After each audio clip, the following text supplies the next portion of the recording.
All I had were dumb questions, Coach. Well, then don't ask them. Then don't be wasting. I could be listening to the Christmas music. Ask you answering dumb questions. All right, let's go. Gerald, how encouraged are you about the last two games, to play Tulane tough and obviously to get a nice all-around performance against DU? Yeah, I'm really pleased with last week's performance, and like we talked about after, I thought that we played well on both ends. I thought we've played well defensively all year long.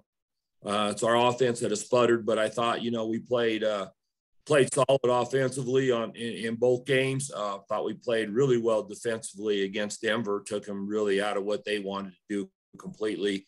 Solid against Tulane. We took away what we wanted to take away. And like we talked about after with the kids, they were just, we had a plan going in defensively, and two other kids were going to have to beat us instead of their main three. And that's why they're a good team. Those two kids did, to their credit. So, but yeah, we're, I'm pleased with where we were at. And like we talked about, I thought that's kind of offensively, I thought that's where we would be all year.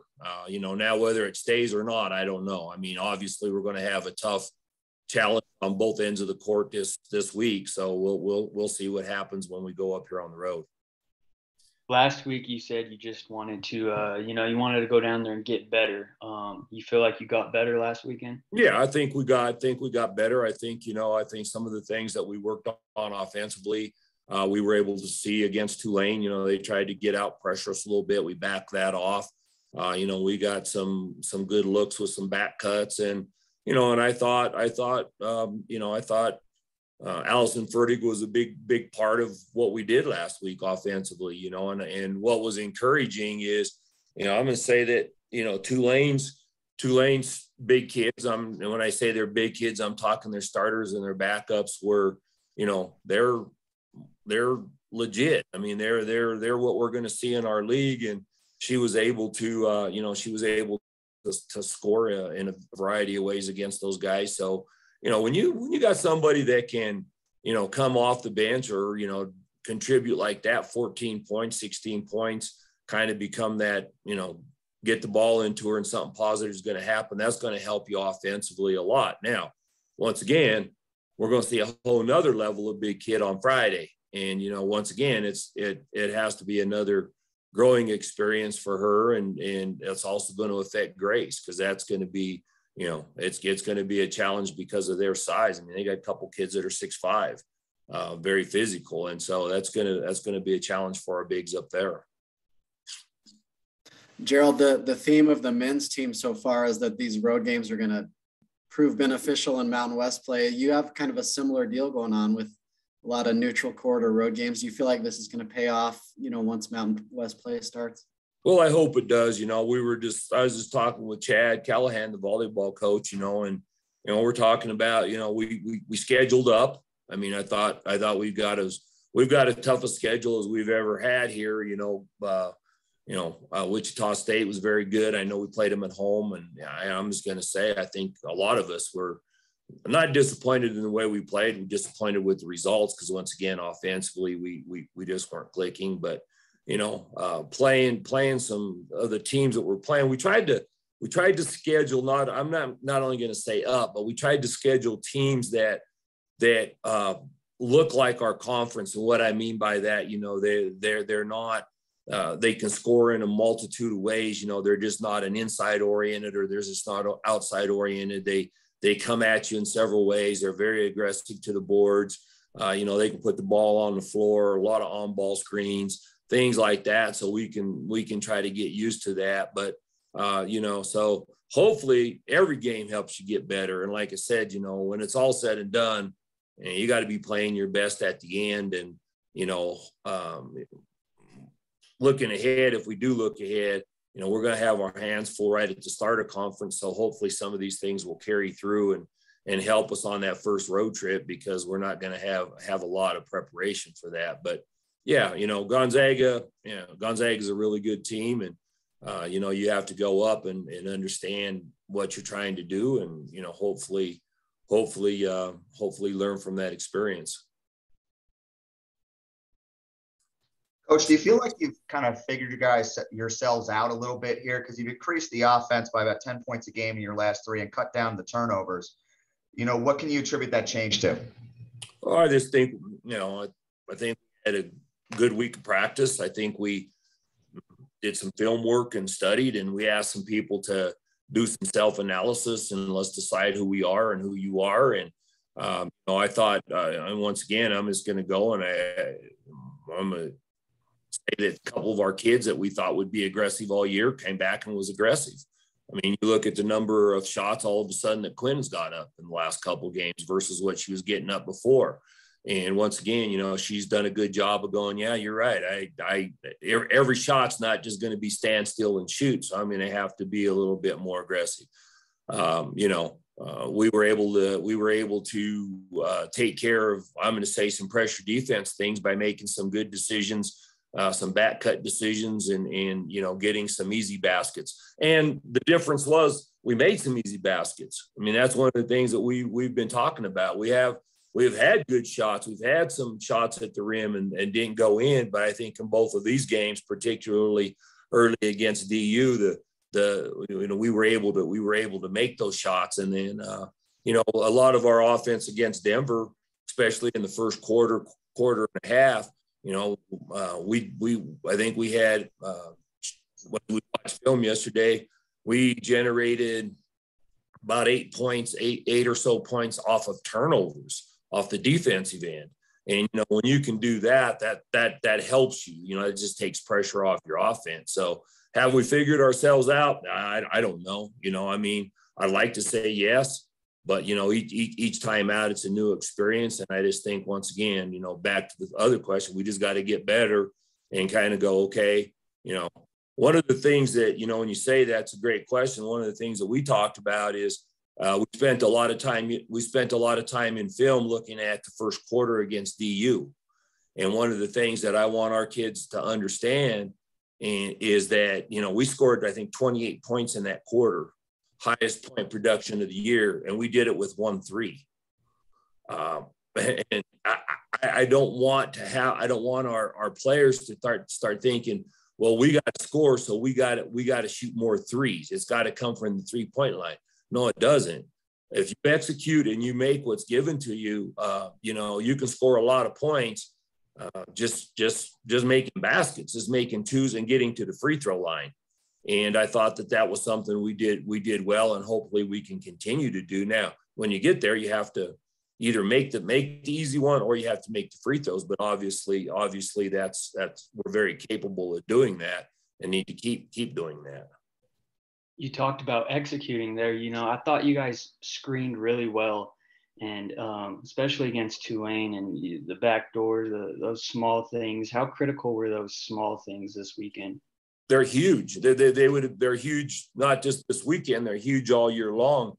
And that's one of the things that when you say, matter of fact, that's what we were just talking about, as we were prepping for Gonzaga and talking as a staff is, that will be the emphasis going forward is we got to make sure that we clean up our offense. And you're right. When we do screen well, it takes away a lot of the other things that they might want to try to do to us defensively. That includes overplays. That includes switching. That gives us a better chance to read and react to what is going on.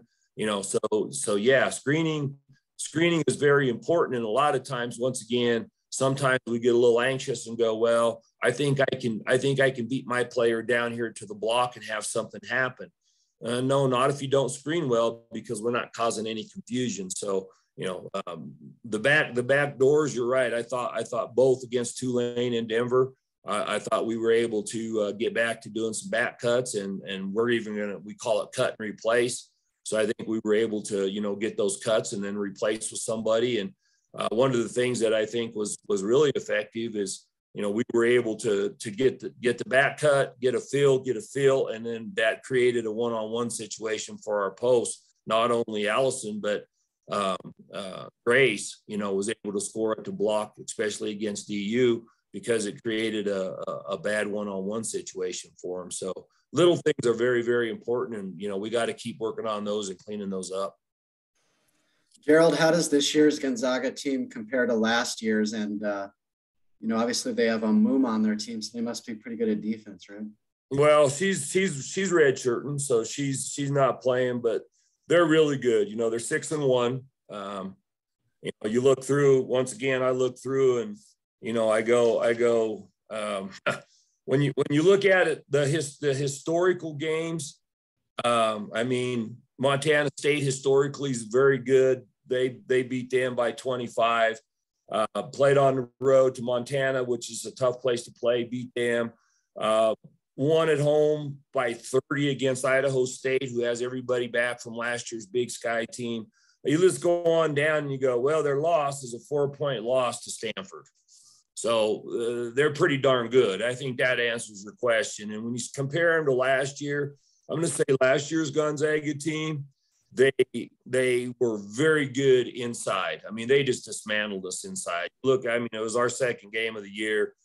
We had freshmen and a transfer trying to figure out how to play at that level, and they just dominated us inside. They flat dominated us. Now they got good inside kids this year. They're different inside. They're big. They're physical. They're not as skilled there, but their guards are shooting the ball extremely well. You know, they've got 3 perimeter players shooting the 3 at, you know, high 30s or 40% range. They're shooting the 3 as a team, you know, almost at 40%. I'm going to say, if you look at the difference, I'm going to say last year's team for them, they were inside oriented with maybe guards hitting a big shot now and then. I'm going to say this year they're guard oriented with the bigs hitting a shot now and then. So you go, how are you going to defend them? I don't know. We've been debating that for the last 2 days. That's going to be, you know, it's going to be, hopefully we can score enough points to put a little pressure on them ourselves. And then, you know, we're going to decide. We can't take everything away. We know that, but we're going to finish up here after you guys and decide, you know, what we're going to try to take away and what we're willing to give up and see if that works. Is there anything to take away from that game last year? I mean, is there anything that you could do, like, emotionally about, you know, and you're playing this one on the road too? No, there's nothing. There's nothing really that we look at that happened last year. And the reason why is because, like I said, you know, where they really hurt us was with the inside game, and those kids are gone. So, you know, you really can't. We have to guard this group of inside kids different than we did last year. And where we really actually tried to emphasize taking those kids away, we still weren't able to. So hopefully this year, you know, we can do a little bit better job out on the perimeter. And, you know, it's not that their bigs can't beat you. Their bigs are going to be a real challenge, obviously. But, you know, we're going to have to guard them a different way because of just how they play. You know, where last year's were a little more, not only physical, but finesse, could step out, hit 17 plus footers, put the ball on the floor.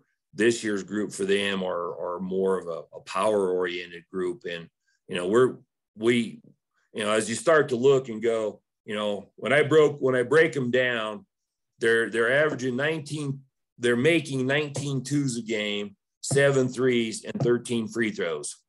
So we really have to look and go, what's easier for us to take away and what can we live with? And for us, to be honest with you, the way we're scoring, we can't give up a lot of threes because it's just too hard to make up. It's like I said, you know, at 21 points for us, the way we're shooting the 3 ball, you know, they can make 7 for 21. We got to make, if we want to beat them, we got to make 11, you know, to come up 1 point ahead. And that's, you know, that's a big challenge. So, you know, we got to try to take away, I think, some of their threes, or at least their uncontested threes, and make a few more, or, you know, make tougher twos, if you want to say, and then keep them off the foul line. So yeah, if we can figure that one out, I'll buy us all dinner. So. With McKinley Bradshaw taking Player of the Week honors, and just, you know, she had that one poor shooting game to start the year, and then she's been lights out. She's hit 60% twice. She's over 45% in each of the last 3 games. What are you seeing from her specifically? And you mentioned that she's been struggling with the ankle problem. Being more assertive. I think just being just gaining more confidence, getting, you know, understanding that when we tell her you're open, and you just got to shoot it and not worry so much about it, because sometimes I think she overthinks it. You know, it's really funny. We got great young women. I mean, they're really nice people, you know, and I think sometimes she thinks she's shooting too much. And, you know, our thing is, yeah, I don't really care. You know, I mean, you're one of the main players, and, you know, when you're feeling it, you got to shoot it, you know, whether that's from the three, whether that's, you know, the pull up. And I think what she's finding and where she's finding her groove at is she's probably our only player, and it's probably been one of our only players for a long time. She can score at all three levels. And that puts some teams in binds. I mean, obviously she can shoot the ball from three. She can put the ball on the floor and hit a pull up, you know, a mid range, or she can go inside, and she's really getting crafty in there with up and unders and secondary moves and some of the other things you know, inside. So that makes it really, really tough, you know, when you can score at all three levels. And then once again, if she's playing confident like she is, that just you know, adds to how tough it is to guard her. And then kind of along that same line with Fertig being freshman of the week and setting career highs in each of the last 3 games, right? Where are you seeing her confidence level at? Well, her confidence level is very high, and it should be, you know, and I think once again, she's getting better and better. And, you know, when you talk about developing, you know, there's going to be some setbacks. And once again, I mean, I'm really proud of where she's at and what she's doing and how hard she's learned to play. I mean, we watched the clip yesterday, you know, where Quinn makes a steal against DU. Quinn makes a steal at top. She's going to have an uncontested layup, but all of a sudden, out of nowhere, you see Allison Fertig running in. She gets, you know, she gets in that frame. She's running so hard, she gets in that frame that just in case Allison's going to be there. 3 weeks ago, Allison would have been, okay, this is just a made shot and it's going to be really, really easy. But she has learned that nothing's as easy at this level. And, you know, she's learning how to play harder and harder each time out. Big thing is for our freshmen, they're starting to figure out that this is going to sound really, really weird. Sometimes they think they're tired, but they're really not. You're winded, and you have to, at this level, you have to learn to play through that sometimes, and you'll be okay. It's like, boy, I've hit the wall. No, you haven't really hit the wall, because you still shoot it when you get the chance to, but you have to play through it. And that's where Allison's at. And now, like I said, this is going to be like being at New Mexico. When you guys asked, are we going to Gonzaga? You're going to play in front of about 3,000 people. It's a great environment. They're loud. They're knowledgeable fans. You know, you're playing against, you know, one of the top teams in the West. You're playing against who I think is going to eventually be a top 20 team, and you're on the road. So this is another learning experience for all of our kids, but particularly for those kids that haven't had a chance to be there yet. And we'll see how Allison and the rest handle that. And once again, if that will be a learning experience going forward. So it's good to see where she's at and some of our others. So with that learning experience, like, how do you kind of set the team objectives? Obviously, outside the big one of wanting to win, what are you putting priority on? Putting priority on going out and playing hard and executing, like Robert said, the little things, and just trying to get better and see where that takes us. You know, yeah, you want to win, but you know, you gotta understand that, you know, what gets you there, who you are. You got to start learning who you are as a player and what we need, what your role is going to be on that. And that sometimes continually evolves. Sometimes it just is, we got to settle in and be that. You know, what we're going to do this weekend, hopefully, or whatever day we play, Friday, is we're going to go up and hopefully we can get after it defensively and not just get picked apart and dismantled. Hopefully we can compete for 40 minutes. I mean, you know, you're not worrying about the score. You're just competing. You're doing what you do. And then hopefully we get better offensively. And that's right now, to be honest with you guys, that's what our emphasis has been more on the last 2 weeks of practice, is offensively than defensively. And, you know, we're basically, I'm really pleased with what we did this weekend defensively, but we did that with very little prep. We just relied on what we call our fundamentals. we prepped Tulane for like 3 sets. We talked about how we wanted to take away their perimeter game. And then DU, we literally just relied on what we call our rules of defense. And, we've been working more offensively because I think that's the end that we're struggling on. And we definitely have to still improve on to be better down the road. That's all I got for you, Coach. Glad you're feeling better. Yeah, thank you. Feel a lot better. Went from the deathbed to regular bed. Regular bed. There you go. Anybody else? Good. Thanks, Gerald. Good All right. luck. Thank you, guys. Thanks. Appreciate it. Thanks, guys. Thanks, Kevin.